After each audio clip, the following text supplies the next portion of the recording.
Got another killer record here. This is The Man I Love, sung by Peggy Lee, arranged by Nelson Riddle, and conducted by Frank Sinatra. What a triumvirate here. Super, super nice album. You know, lots of standards and lush orchestrations. What else do we need? So this is There Is No Greater Love. I'm going to break down the intro. Check this out.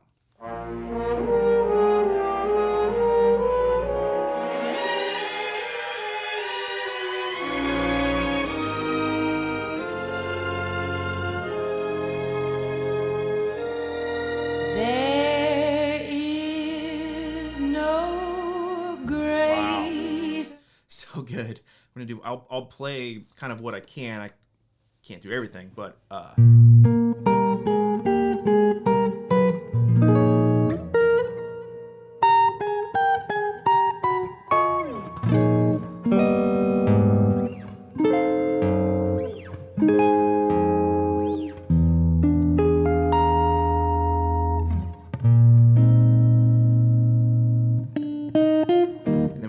cool. So we're in the key of E flat, and hey, just like the other example I did with Axel Stordahl and There Will Never Be Another You, with Sinatra singing, we are really setting up the landscape of tension and release, as we always need, right? In Western music, we desire that tension and release. So we start on none other than the 5 chord of E flat major. So we start on a B flat 7.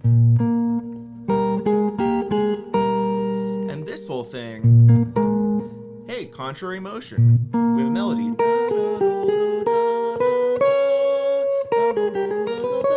And this lower melody goes.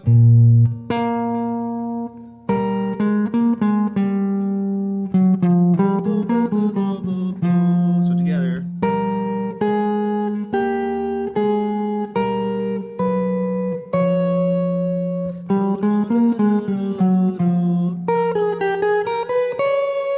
So we have contrary, tops going down, bottoms going up, then we reverse, ups going up, top melodies going up, and then the bottoms going down. Continue. So we have these swirling contrary motion lines, and there's some other harmonies, but basically it's a B flat 7, and it's kind of this diminished sound. B flat, 13 flat 9, that's a B flat half whole diminished.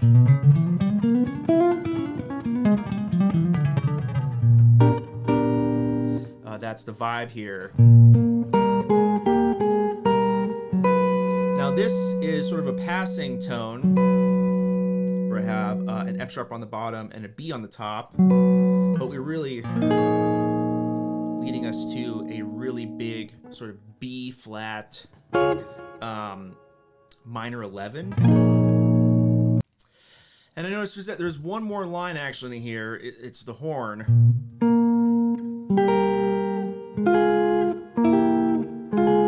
It goes. So again, a counter melody in the middle based off that half whole diminished scale from B flat.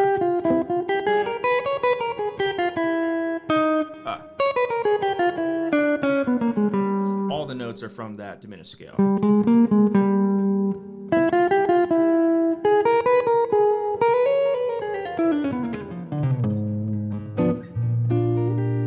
So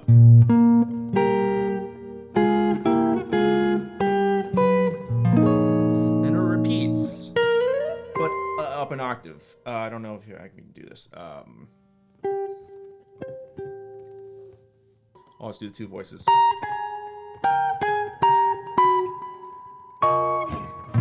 Same exact thing, up an octave, basically. So in the beginning, so that's low strings and the brass, the horn, taking that melody. Then it's the high strings doing it. And everyone's in for these big-ass chords. Check this next one out.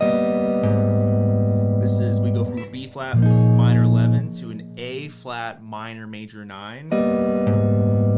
It's an A flat minor chord with a major 7 and then major 9. That's the minor 4 in the key of E flat major.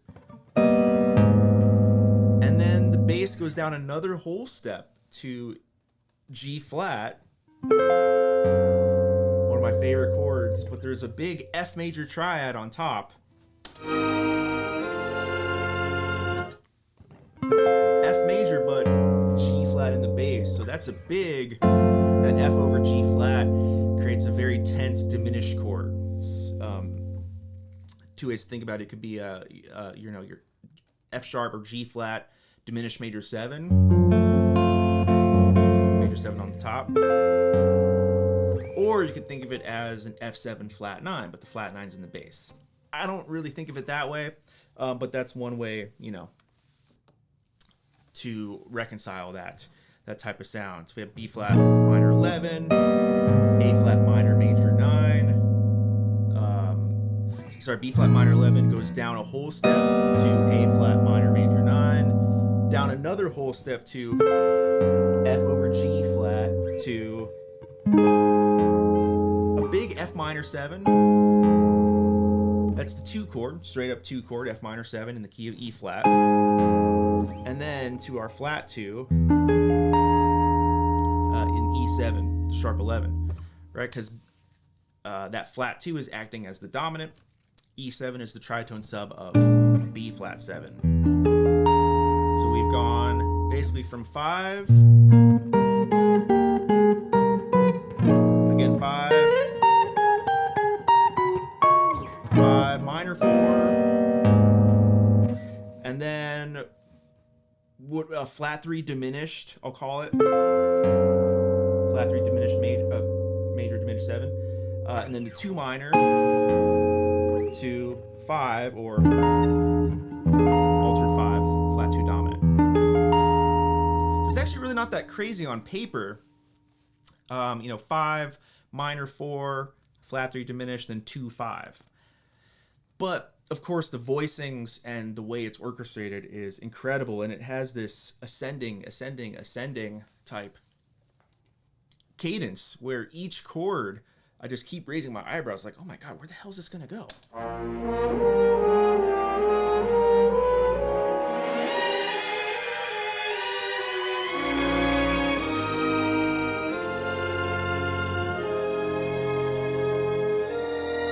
There is right here. no greater. There is no. They basically go to a B flat in the bass and kind of pedal the 5 chord. I think it's like a sus type voicing. It's nothing really.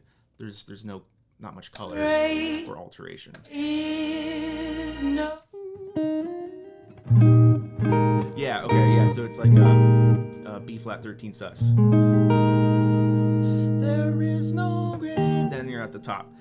So we have all of this dimension and tension to set Peggy up, right, for the melody. So another fine example of that. And if I take the voicings down into more guitaristic land,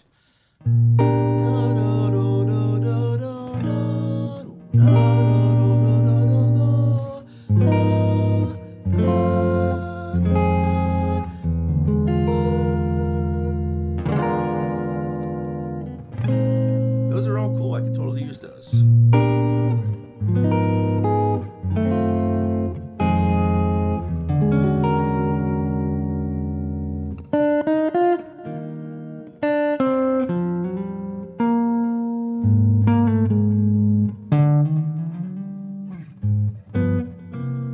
Anyways, then I want to play the tune.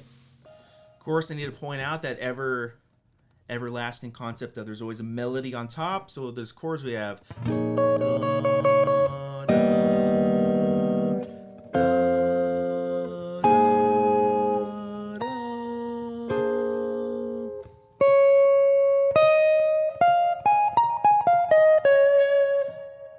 On its own, that's literally a pentatonic melody.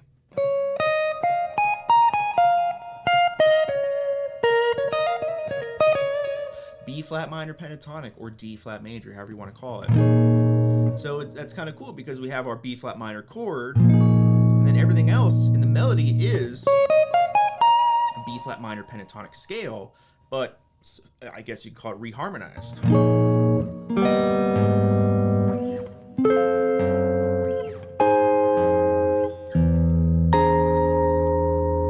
So having that tonal melody on top, very singable. Da, da, da, da, da, da, da, da, da.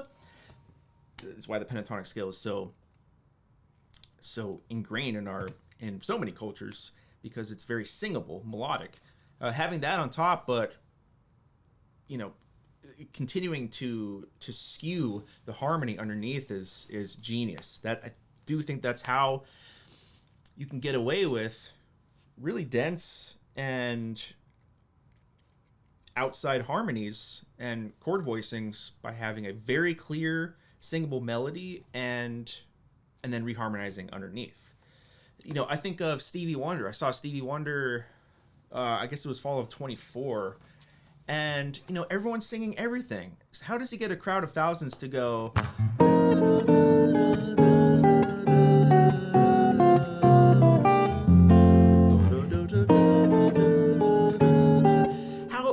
You shouldn't be able to do that. They have all these crazy sus chords and then land on the 9 of a, it's so good, right? But you have a melody that's that recognizable, the harmony underneath,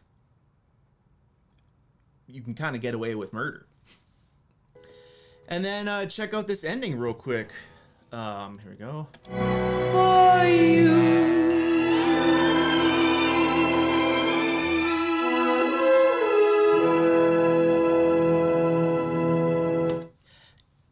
A very quick moment of we actually release for you, we get home, but then there's this slight extension of tension. Or you, there we go.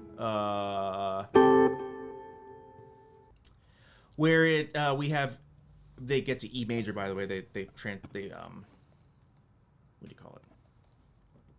They have a transposition up to E major. The key change somewhere in the middle, but then it goes to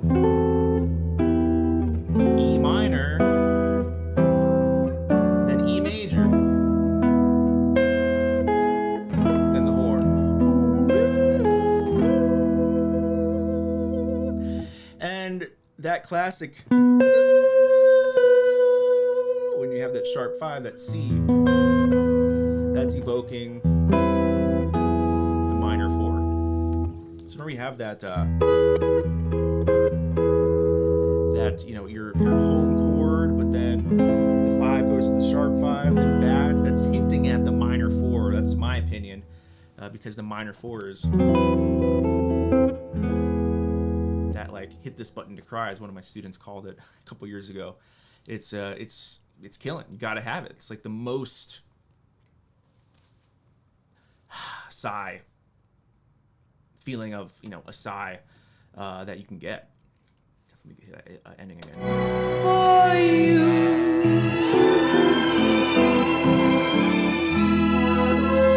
And of course, there's also in part of that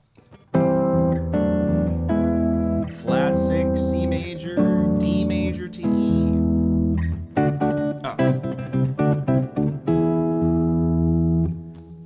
That's borrowing from E minor, parallel key of E minor. So we got E major, then E minor, then E major. And of course, C to D is the 4/5 in the key of G.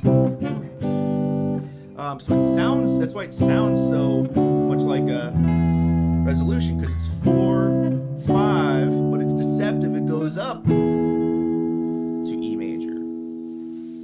Anyways, again, more rambling, but this is a wonderful record. Some really cool arrangements, and fantastic singing by the great Peggy Lee, and supported by none other than Mr. Nelson Riddle.